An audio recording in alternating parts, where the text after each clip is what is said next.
Terima kasih Bapak penanggung jawab. Selamat malam, salam. Baik Bapak Mama yang saya kasihi dalam Tuhan Yesus Kristus, kita bersyukur karena Tuhan kembali berikan kesempatan untuk kita boleh bertemu. Dan terlebih dari itu, kesempatan untuk kita beribadah bersama, berPA bersama di saudara kekasih kita, Bapak Penatua Hans Boramakoda. Memulai ibadah kita ini, saya ajak kita bersama-sama memuliakan Tuhan dari Kidung Jemaat Doro 99. Kita nyanyikan 2 kali dalam bahasa Nokaka, Pamalangu ya Himori.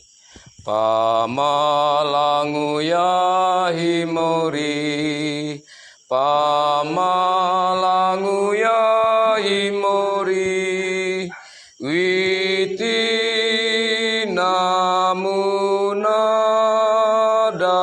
Pamalangu ya Himori, Pamalangu ya Himori, Pamalangu ya Himori, witi namunada,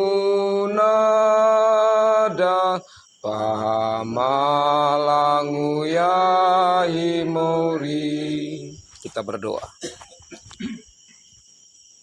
Kami sungguh bersyukur kepadamu ya Allah Tritunggal, Bapa, Anak, Roh Kudus, karena kasih kemurahan-Mu yang terus Tuhan nyatakan dalam hidup kami, yang memelihara kami, bahkan dengan hikmat dan kebenaran yang dari Tuhan terus memimpin hidup kami sebagai pelayan-pelayan Tuhan. Dalam setiap kesempatan yang Tuhan izinkan untuk kami bertemu, termasuk pada malam hari ini di rumah tangga Bapak Penatua Hans Boramakoda. Kami terus bersyukur kepadamu ya Tuhan, karena ini merupakan hal yang sangat-sangat penting bagi kami sebagai pelayan-pelayan Tuhan di Jemaat Upmada, terlebih khususnya di Pusat Upmada. Untuk kami terus belajar, saling mengasihi satu dan yang lain, lewat kami hadir bersama, lewat kami menguatkan, lewat kami berbagi kasih dengan keluarga, dengan saudara kami yang mendapatkan pelayanan PA Majelis Jemaat. Bapa di sorga, dan terlebih dari itu kami bersyukur karena dalam kesempatan seperti ini kami kembali secara bersama-sama memuji memuliakan nama Tuhan. Dan kembali kami belajar isi hati Tuhan dari firman Tuhan, wahyu Tuhan lewat Alkitab ini. Ya Allah Bapa di sorga, sebentar kami bersama-sama akan membaca, merenungkan firman-Mu Tuhan. Kami mohon biarlah kuasa Roh Kudus menolong kami, memberi kepada kami pengertian, sehingga firman-Mu yang akan kami baca, kami renungkan, kami mengerti, dan bahkan lewat hikmat Tuhan kami berbagi bersama lewat firman Tuhan ini. Ya Allah Bapa di sorga, hamba-Mu yang saat ini Tuhan percayakan untuk memandu jalannya PA ini, untuk memberitakan sabda-Mu. Tuhan, mari lingkupi hamba-Mu dengan kuasa sorgawi. Biarlah Tuhan perkenankan hamba-Mu yang tidak layak ini dan yang terbatas ini. Biarlah dengan karya Roh Kudus kami semua diberkati oleh sabda Tuhan. Mari datang dan berfirmanlah ya Tuhan. Dalam Yesus Kristus firman yang hidup, kami berdoa kepada Bapa di sorga. Amin. Kekasih-kekasih Tuhan, bagian kitab yang kita PA-kan hari ini, ya luar biasa, kita dari kitab Kejadian, kita sudah sampai ke akhir-akhir perjanjian baru. Kita masuk di kitab 1 Yohanes. Baik, kita melihat bersama di 1 Yohanes pasal 1 ayat 1 sampai 4. 1 Yohanes pasal 1 ayat 1 sampai 4. Judulnya kesaksian Rasul tentang firman hidup. Mari bersama-sama kita bacakan. Apa yang telah ada sejak semula, yang telah kami dengar, yang telah kami lihat dengan mata kami, yang telah kami saksikan dan yang telah kami raba dengan tangan kami tentang firman hidup, itulah yang kami tuliskan kepada kamu. Hidup itu telah dinyatakan dan kami telah melihatnya, dan sekarang kami bersaksi dan memberitakan kepada kamu tentang hidup kekal yang ada bersama-sama dengan Bapa dan yang telah dinyatakan kepada kami. Apa yang telah kami lihat dan apa yang telah kami dengar itu kami beritakan kepada kamu juga, supaya kamu pun beroleh persekutuan dengan kami.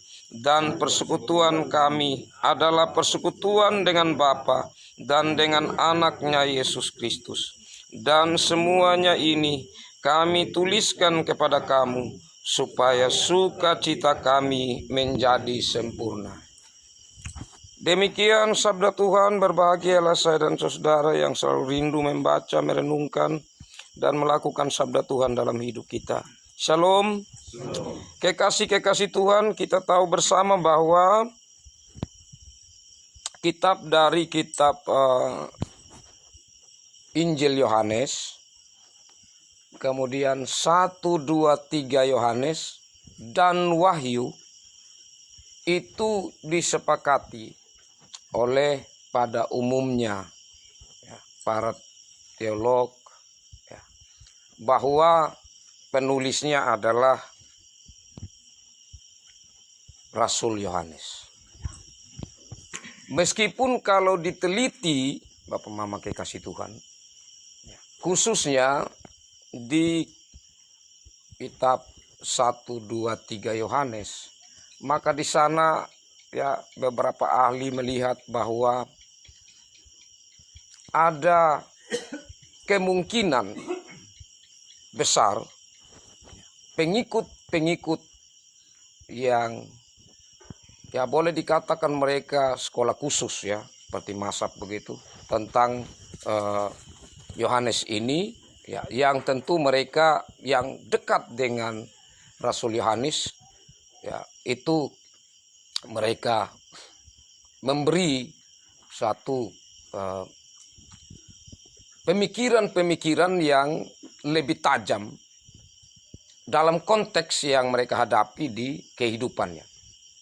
Seperti saya kasih contoh begini saya menyampaikan tentang hal-hal yang penting kepada Bapak Mama dan Bapak Mama ini dengar persis dan pada akhirnya tahu, oh cara berpikir saya itu seperti ini, berbeda dengan pendeta ini.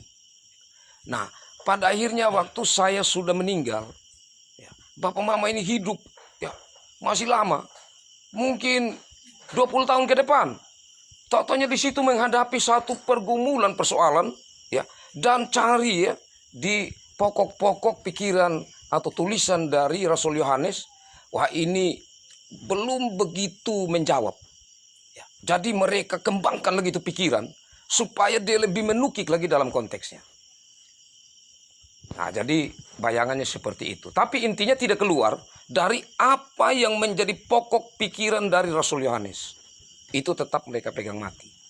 Nah, konsep dari Rasul Yohanes itu apa? Kalau kita baca dari kitab Injil Yohanes dan seterusnya sampai kepada kitab Wahyu yang menjadi tulisan Yohanes, maka ada beberapa tema penting yang memberi ciri khas untuk penulis atau yang tulis kitab-kitab ini. Yang pertama contohnya tema tentang kasih. Jadi bahkan bapak-bapak gereja mereka sepakat bahwa Injil Yohanes maupun 3 kitab Yohanes itu berbicara tentang kasih dan keseluruhannya pokoknya itu tentang kasih. Sehingga bahkan Injil Yohanes itu dikatakan sebagai kitab cinta kasih.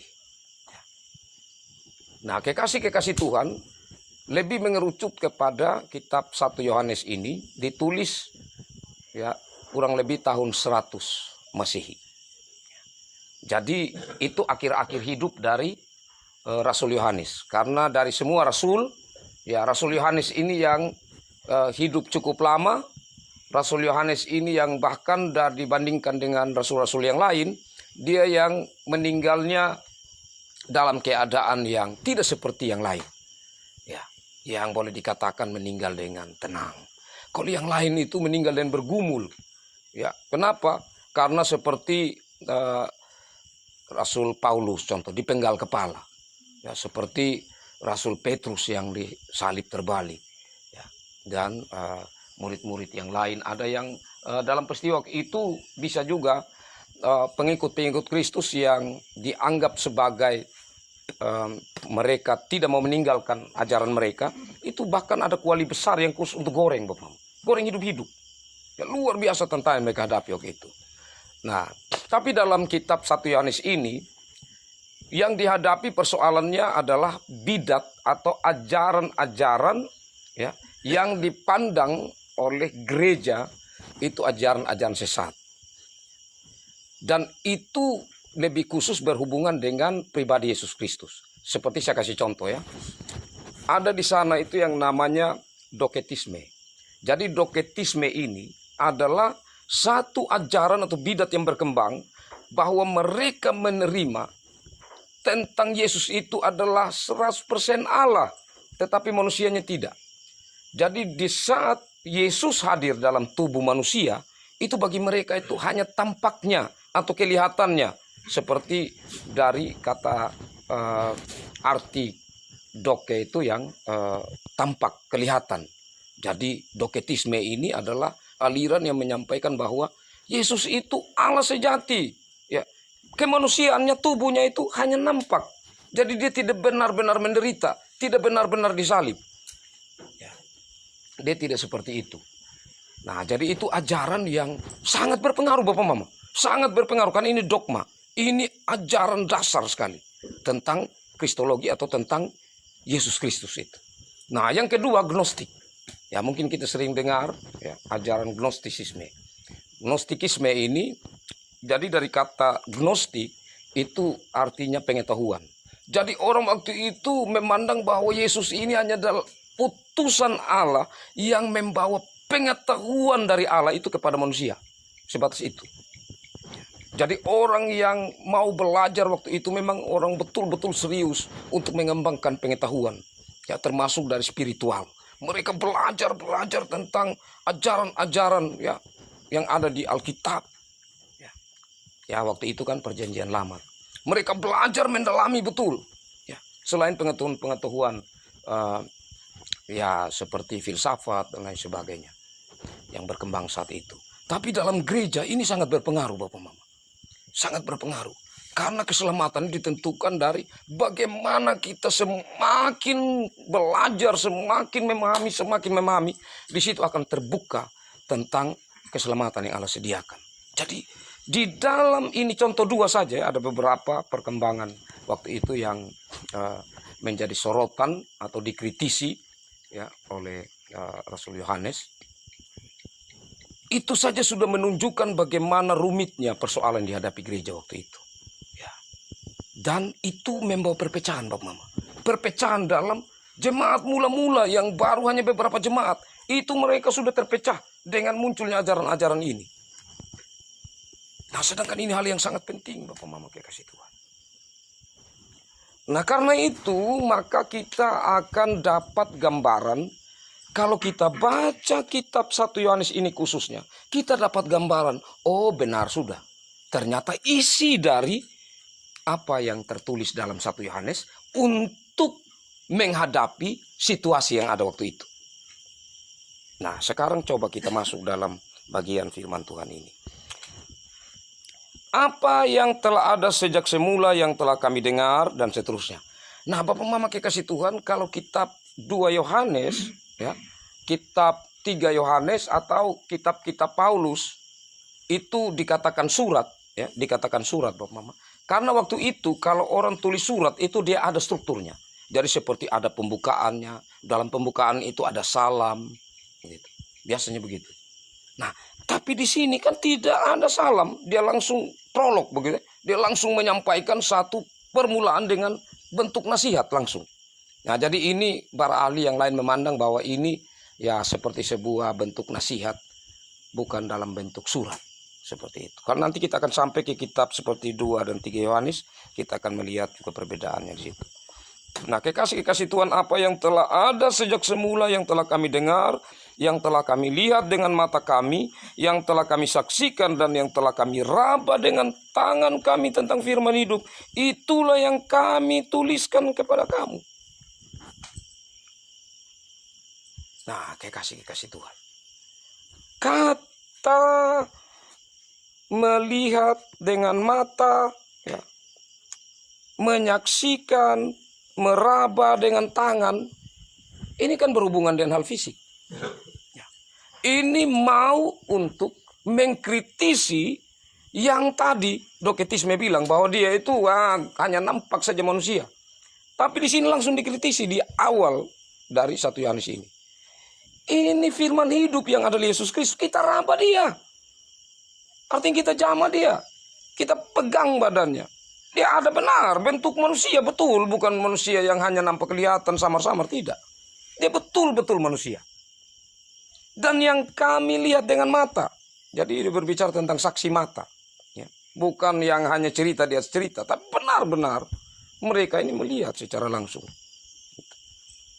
Dan yang kemudian kami saksikan, kata saksikan ini Bapak Mama berarti pertama, yang kami teliti ya, bukan saja saksikan secara melihat begitu, tetapi betul-betul mereka meneliti tentang apa yang Yesus katakan, apa yang Yesus lakukan. Dan yang kemudian itu juga yang membuat mereka beriman dan menjadi kesaksian. Itu maksudnya. Nah, kekasih-kekasih Tuhan, di sini semakin nyata. Dari pasal 1 ayat 1 ini saja sudah menunjukkan bahwa Yesus itu memang dia Allah 100%, tetapi jangan lupa dia itu manusia 100%. Bukan hanya nampak-nampak atau kelihatannya saja. Kalau dia manusia 100%, berarti dia pasti merasakan penderitaan sebagaimana manusia biasa. Nah, ini yang mau disampaikan Bapak Mama. Jadi bukan juga hanya sekedar sebuah pengetahuan, karena ini firman hidup. Kata firman hidup di sini maksudnya apa Bapak Mama? Firman hidup artinya Ia yang ada bersama-sama dengan Allah Bapa, seperti yang disampaikan juga dalam, kalau kita lihat bagian terus di sini dia menyampaikan tentang terang ya. Kalau kita lihat di perikop selanjutnya, Allah adalah terang. Nah, ini mau menyampaikan Bapak Mama bahwa dia datang dari atas, tapi kemudian dia menjadi manusia. Jadi firman yang dari atas turun ke dalam dunia dan kemudian mengambil rupa manusia dan benar-benar menjadi manusia. Nah, ini yang mau ditekankan kekasih-kekasih Tuhan. Nah, itu yang pertama. Selanjutnya, hidup ini itu telah dinyatakan dan kami telah melihatnya, dan sekarang kami bersaksi dan memberitakan kepada kamu tentang hidup kekal yang ada bersama-sama dengan Bapa dan yang telah dinyatakan kepada kami. Nah, ini berbicara tentang bahwa kekekalan itu, ya, meskipun Yesus ini mengambil tubuh manusia, ya, tetapi kekekalan itu ada di dalam Yesus Kristus. Karena apa? Karena Yesus Kristus ini datang dari Bapa, yang adalah kekekalan itu sendiri, yang keluar dari Bapa dan lahir lewat rahim perempuan. Ya, tetapi dia dibungkus sama sekali dengan Roh Kudus dalam kandungan, sehingga dia sama sekali tidak berdosa. Tetapi benar-benar dia memiliki tubuh manusia. Dan di dalamnya ada kekekalan karena ini tadi. Karena dia itu terikat dengan Bapa, ini yang tidak bisa dicengkali. Jadi di sini dia mau katakan bahwa Yesus itu ya adalah Allah dari Sang Bapa sebagai pribadi yang kedua, yang keluar dari Bapa. Nah, karena Yesus dari Bapa, Bapa itu kekal. Ya, pada dasarnya Yesus itu kekal. Nah, kalau begitu, maka di sini mau menjawab ya, apa yang sulit diterima oleh akal pengetahuan. Jadi di situ tentang Gnostik. Gnostik ini kan mereka hanya berbicara tentang pengetahuan, mereka mencari tahu terus ya, sampai mereka menemukan apa itu yang bisa diterima dengan akal. Nah, dan disinilah ya, di ayat 2 ini bagaimana Rasul Yohanes ya menyampaikan tentang hidup yang kekal itu. Nanti kalau kita baca ayat-ayat selanjutnya, dia berbicara tentang bahwa kita ini memang dari dunia, tetapi kita ini dipilih khusus oleh Allah. Artinya kita bukan orang-orang yang hidup secara duniawi. Apa yang telah kami lihat dan apa yang telah kami dengar itu kami beritakan kepada kamu juga, supaya kamu pun beroleh persekutuan dengan kami, dan persekutuan kami adalah persekutuan dengan Bapa dan dengan anaknya Yesus Kristus. Dan semuanya ini kami tuliskan kepada kamu supaya sukacita kami menjadi sempurna. Nah, jadi di sini kekasih-kekasih Tuhan, setelah tadi dia menyampaikan bahwa Yesus Kristus ini dari Bapa dan itu adalah pribadi kekal. Nah, kita dipanggil untuk ada dalam persekutuan itu supaya kita pun mengalami hidup kekal. Kalau begitu, maka pribadi Bapa dan pribadi Anak ini ya, yang telah merancangkan satu karya yang telah nyata dalam dunia ini, tujuannya adalah supaya kita hidup dalam persekutuan yang kekal. Nah, terus Roh Kudus bagaimana? Kan tadi Bapa dan Anak. Nah, Roh Kudus ini dia keluar dari Bapa dan keluar dari Anak. Dan dialah sebagai penghubung. Ibarat begini Bapak Mama. Kalau pohon, apa yang menghubungkan, yang membuat ranting dan pohon itu tetap melekat. Ranting itu tetap hidup dan berbuah. Sebenarnya apa? Itu demi getah Bapak. Kalau kita pelajari. Getahnya itu, yang buat dia itu tetap hidup. Artinya di sini, Roh Kudus itulah yang menghubungkan antara kita dengan Allah. Nah, itu peran Roh Kudus di situ. Dan kekasih-kekasih Tuhan, persekutuan ini penting sekali. Nah, selanjutnya ikatan persekutuan ini yang diterima secara iman ini, terus bagaimana dalam prakteknya?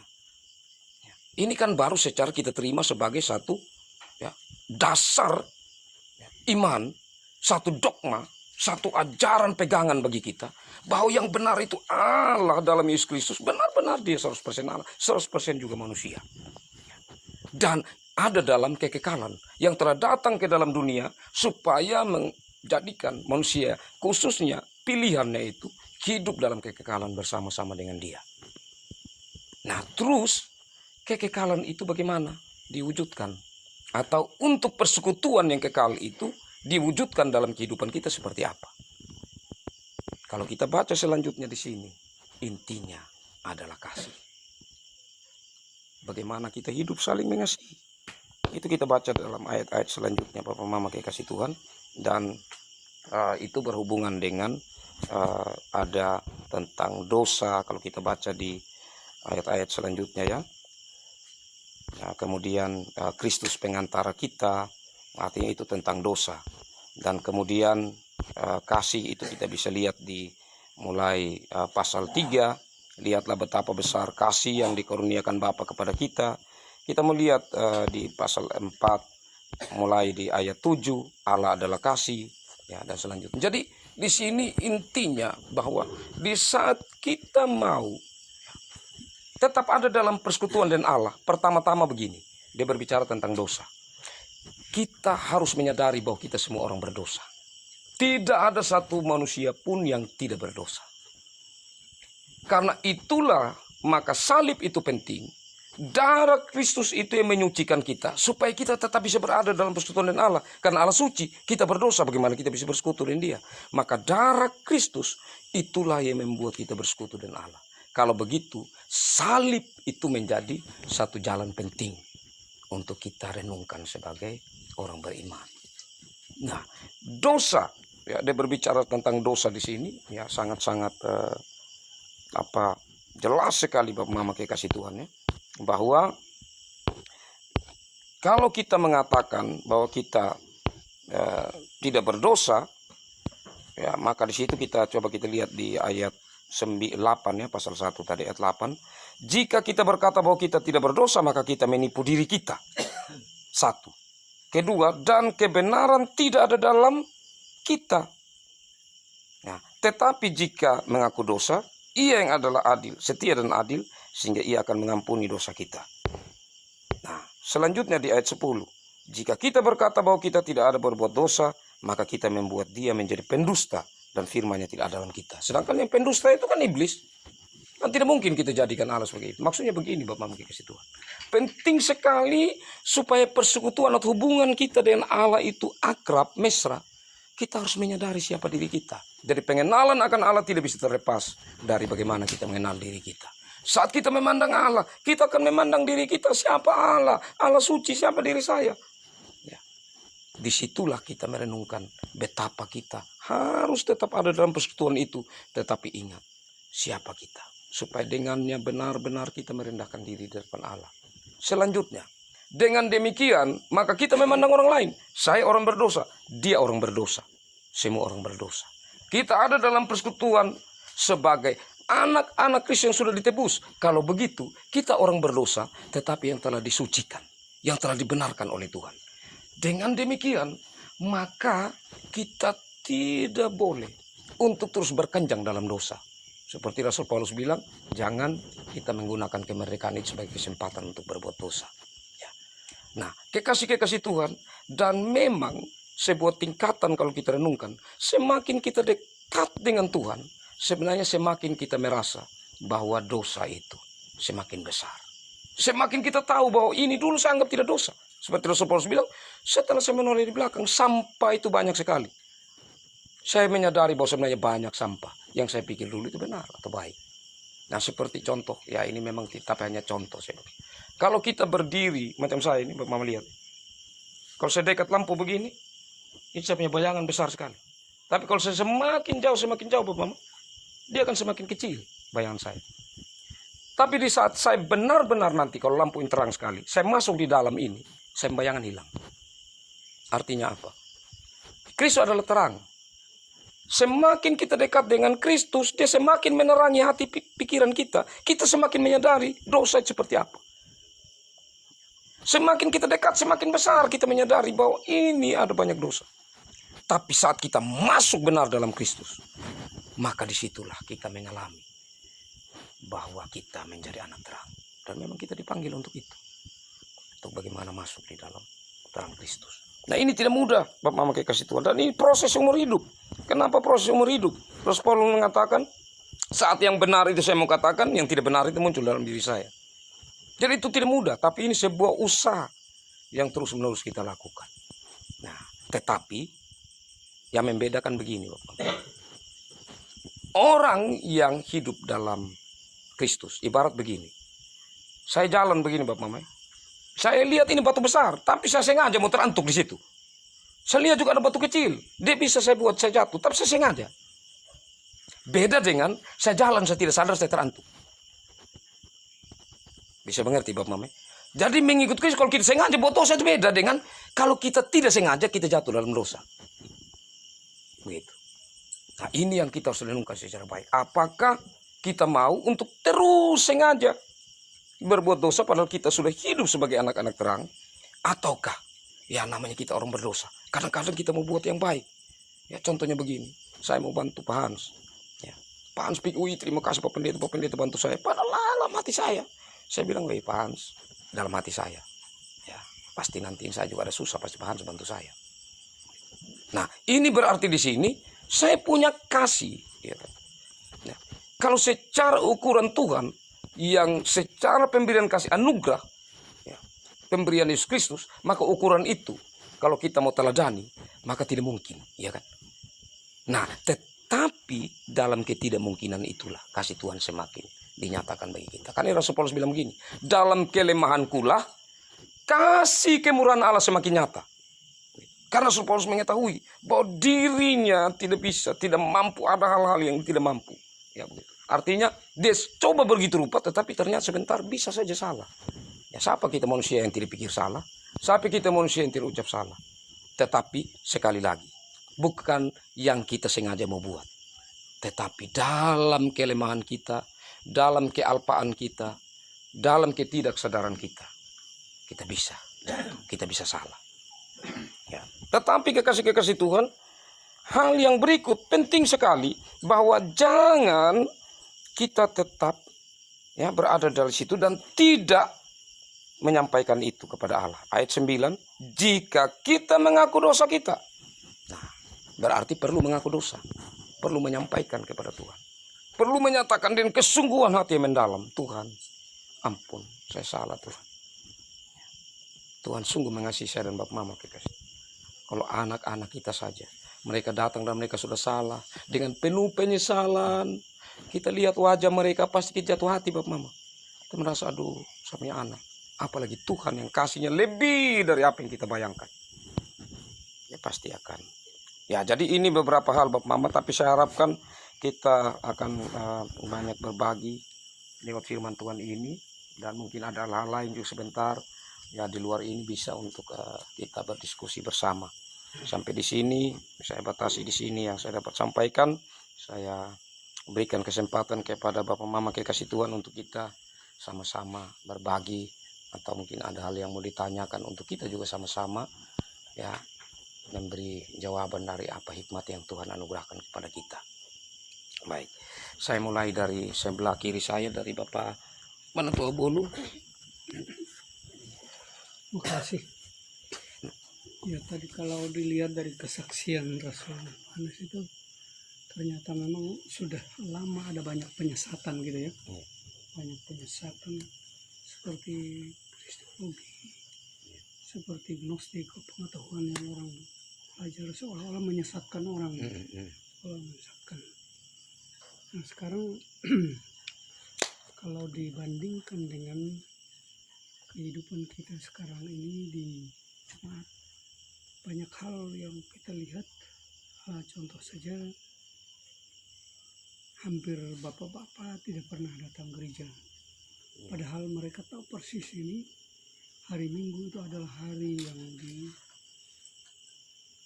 dikuduskan dan kita harus beribadah, bergumul, datang menyatakan akan segala penyesalan dan ucapan terima kasih kita kepada Tuhan. Nah, hal ini seolah-olah mereka tersesat pada pikirannya sendiri, tersesat pada pemikirannya sendiri. Jadi seolah-olah ada pengaruh, ya mungkin apakah ada pengaruh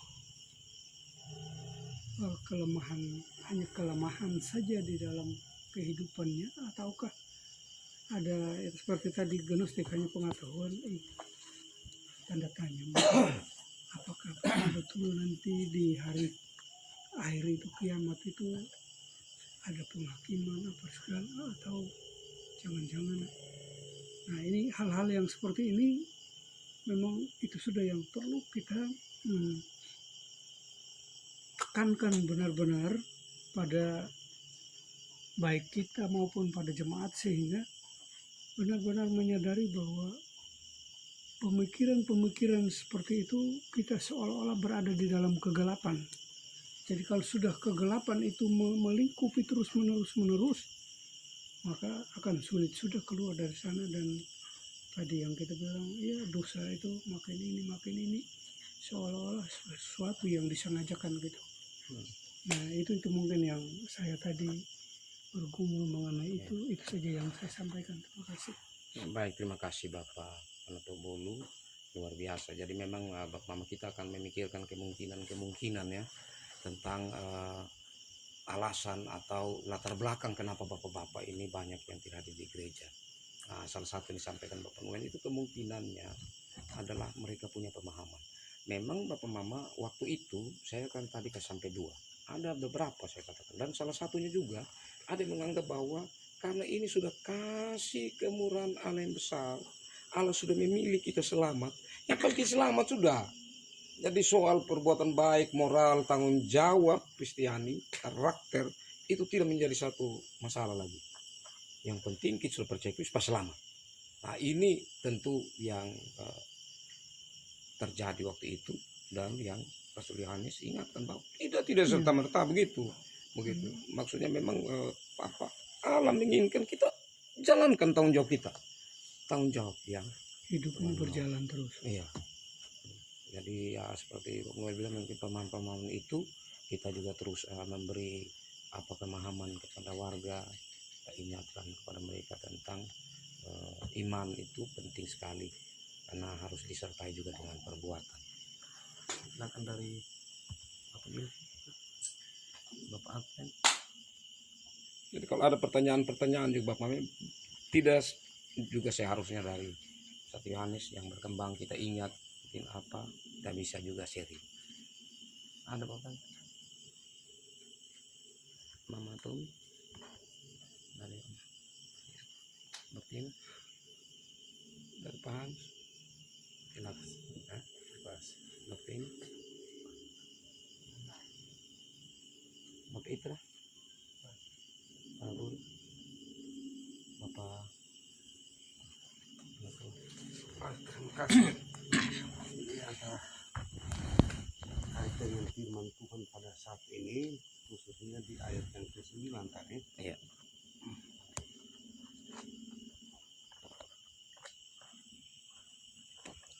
Jika kita mengaku dosa kita, maka Dia adalah setia dan adil. Iya. Jadi kita kalau sungguh-sungguh menyesali perbuatan kita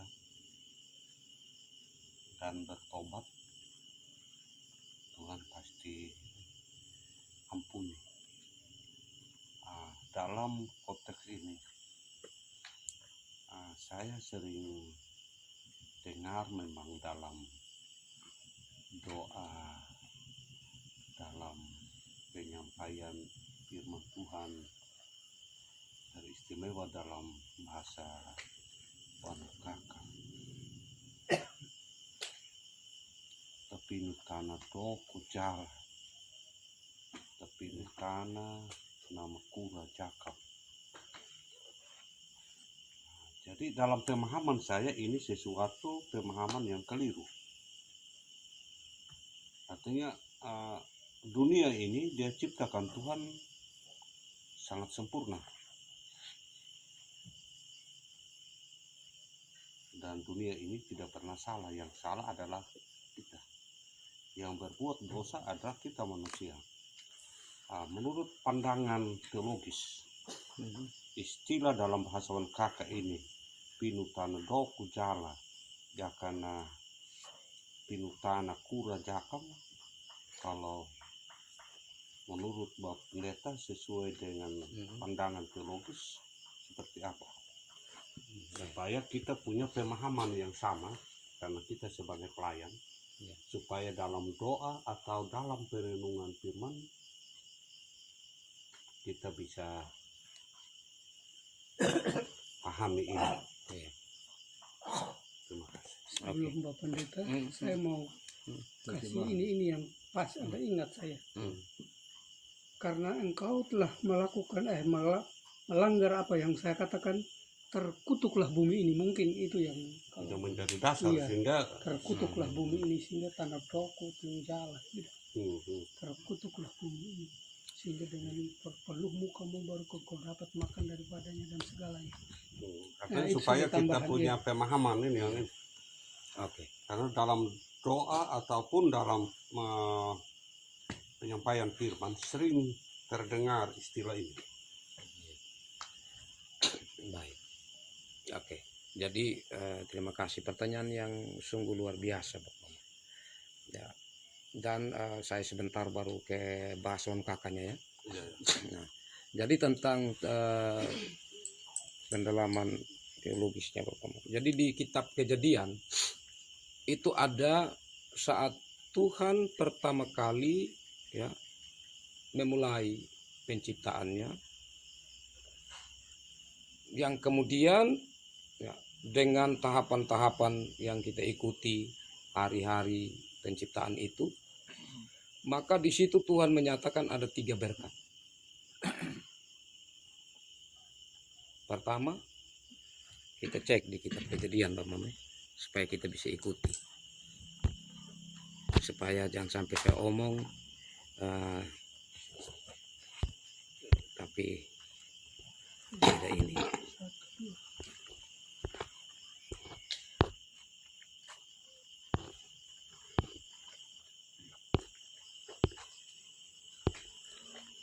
Oke, ini ayat 22 Bapak Mama.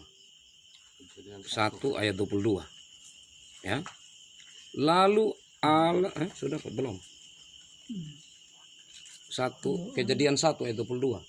Kejadian. Allah memberkati. Lalu Allah memberkati semuanya itu firman-Nya, berkembang biaklah dan bertambah banyaknya, serta penuhilah air dalam laut, dan hendaklah burung-burung di bumi bertambah banyak. Itu ayat ke-5. Itu berkat yang pertama kepada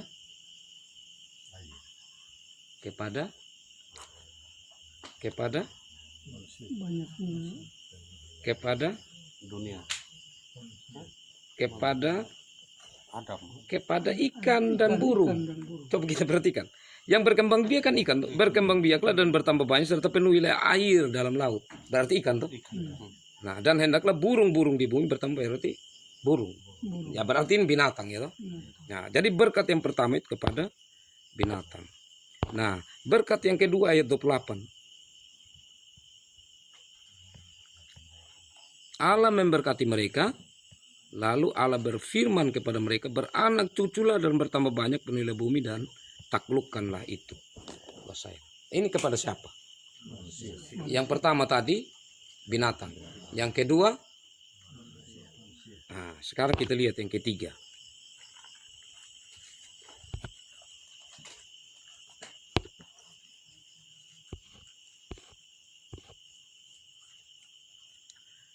Di Kejadian 2 ayat 3 tentang penciptaan juga. Kejadian 2 ayat 3. Lalu Allah memberkati. Oke. Berarti ada 3. Yang pertama binatang, yang kedua manusia, yang ketiga hari ke-7. Itu kita sudah ingat ya. Nah, sekarang tentang kutuk. Di pasal Kejadian pasal 3.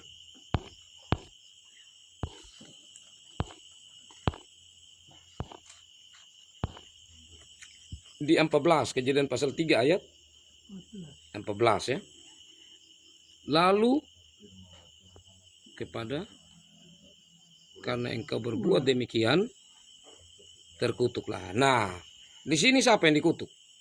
Ular. Yang pertama tadi yang diberkati, Hewan, binatang. sekarang yang dikutuk. Ya, sekarang kita lihat yang kedua. Aku akan mengadakan permusuhan antara engkau dan perempuan ini, antar keturunan. Firman-Nya ayat 16. Kepada perempuan itu susah payahmu waktu mengandung akan kubuat sangat banyak, dan kesakitan engkau melahirkan. Nah, ini bukan kutuk ini. Itu akibat. Mana yang terkutuk lagi? Ayat 17. Coba baca. Lalu manusia itu, karena engkau mendengarkan perkataan istrimu dan memakan dari buah pohon yang telah kuperintahkan kepadamu, jangan makan daripadanya, maka terkutuklah tanah karena engkau. Yang kedua tadi berkat kepada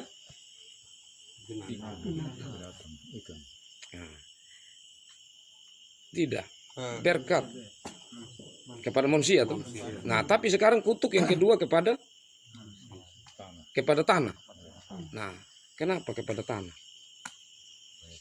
Karena manusia berasal dari kan Adam itu artinya debu tanah. Nah, itu tidak ada lagi di situ. Sekarang kita lihat Kejadian pasal 4.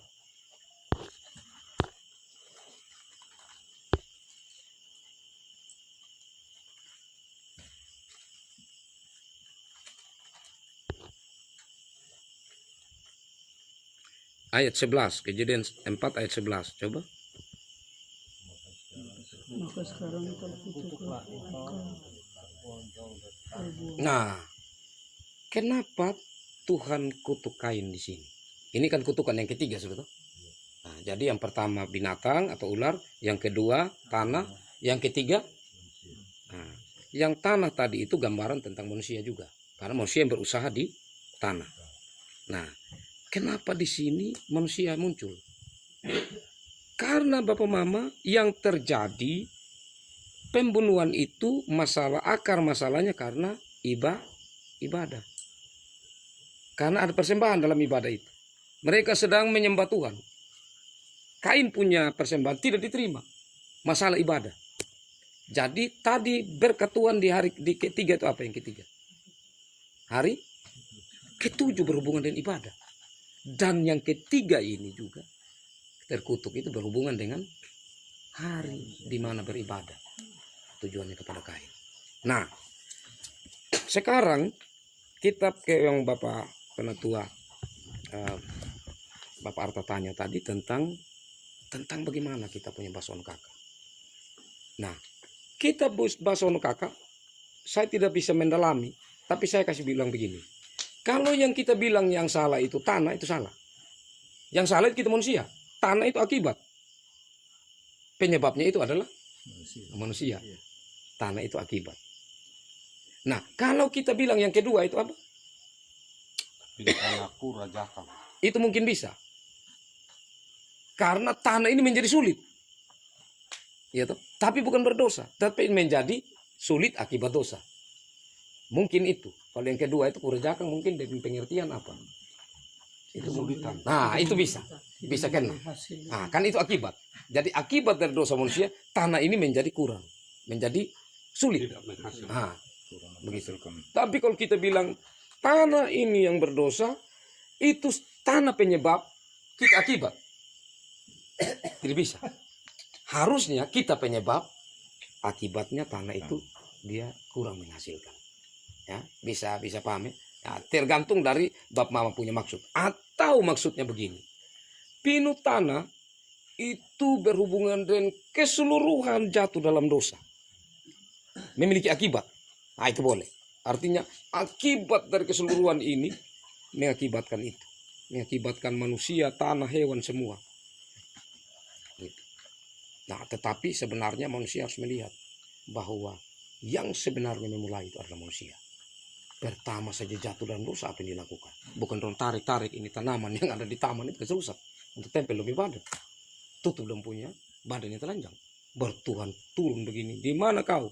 Lihat mereka telanjangkan mereka malu. Tuhan mulai ambil kulit binatang. Baru kasih pakai mereka pakaian dari kulit binatang. Jadi saya pikir saya tidak bisa kasih jawaban pasti. Karena pendalaman tentang bahasa Bason Kakak itu Bapak Mama sendiri saya pikir lebih mendalami. Ya, kalau saya sudah hebat Bason Kakak, saya juga berani untuk menyampaikan itu kan saya mengerti. Tapi sekarang saya belum terlalu paham mendalami dia punya tujuan maksudnya di sana, apakah dia sebab atau akibat. Tapi Bapak Mama saya pikir bisa paham di situ. Ini pertanyaan yang bagus sekali. Ini masih ada lagi Bapak Penatua? Oke. Baik, terima kasih Bapak Mama.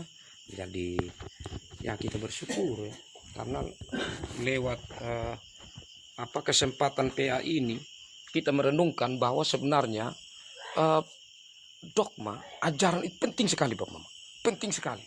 Jadi kita belajar siapa Yesus Kristus itu ya, dalam ketritunggalan Allah ya, pribadi kedua. Siapa Allah Bapa itu, bagaimana Roh Kudus itu memang hal yang kita harus terus dalami. Karena dengannya kita semakin mengenal Allah, kita juga semakin mengenal diri kita. Kita semakin mengenal Allah, kita semakin mengenal apa yang menjadi kehendaknya. Kita semakin mengenal Allah, kita akan semakin mengenal juga apa tanggung jawab kita.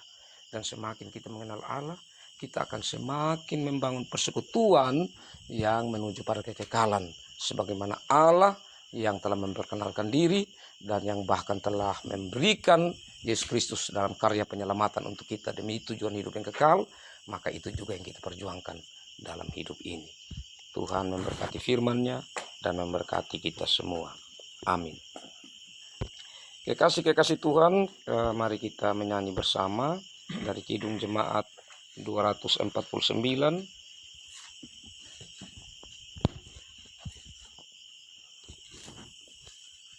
Ayat 1 dan 2. Kidung Jemaat 249, 249 ayat 1 dan 2, serikat persaudaraan.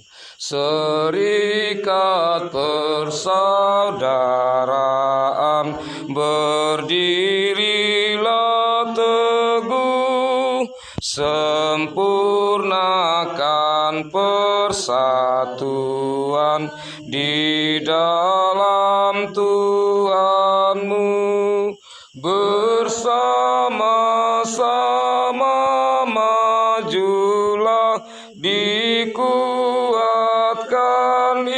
iman, berdamai bersejahtera dengan pengasihan, serikatmu tetap teguh di atas alasan, yaitu satu Tuhanmu dan satulah iman, dan satu juga baptisan, dan Bapa satulah, yang olehmu sekalian dipuji, disembah. Kita akan masuk dalam doa syukur dan syafaat dari Bapak Penatua Hans. Ada pokok doa syukur dan syafaat.